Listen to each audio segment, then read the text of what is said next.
बातमी अहिल्यानगरमधली आहे। स्थानिक गुन्हे शाखेनं गॅसचा होणारा काळा बाजार उधळून लावलेला आहे। नगर पुणे महामार्गावर हा सगळा काळा बाजार सुरू होता। एकूण 2 कोटींचा मुद्देमाल यावेळेला जप्त करण्यात आलेला आहे।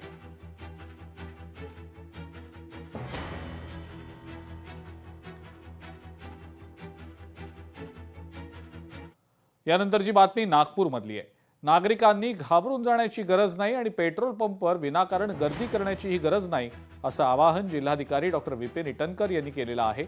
अफवांवर विश्वास ठेवू नका आणि शांत राहा आणि नागरिकांनी प्रशासनाला सहकार्य करा, असं आवाहन सुद्धा जिल्हाधिकाऱ्यांनी केलेलं आहे।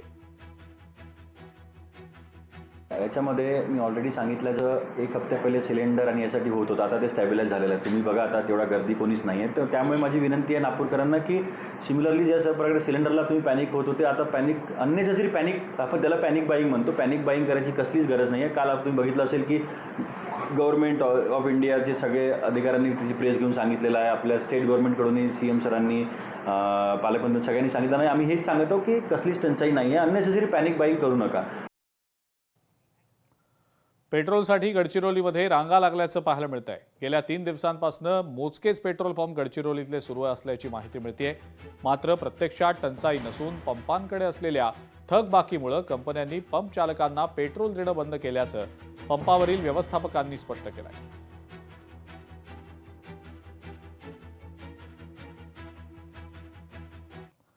साताऱ्यात झालेल्या धक्काबुक्की प्रकरणामध्ये गृह खात्याच्या अखत्यारीतल्या पोलिसांची भूमिका संशयास्पद असून गृह मंत्रालयाच्या प्रमुखांनी पोलिसांना सक्त ताकीद द्यावी, असं वक्तव्य शिवसेनेचे प्रवक्ते अरुण सावंत यांनी केलेलं आहे।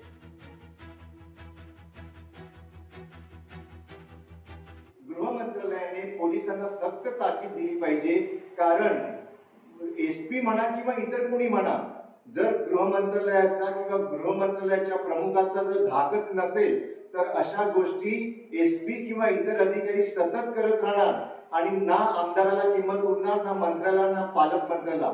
तरी असो, आता शिवसेना आणि भारतीय जनता पार्टीचे प्रमुख मंत्री मुख्यमंत्र्यांच्या दालनामध्ये जी काही बैठक घेत आहेत, या बैठकीमध्ये काहीतरी चांगलंच निष्पन्न निघो आणि प्रत्येकाला मान सन्मान मिळो।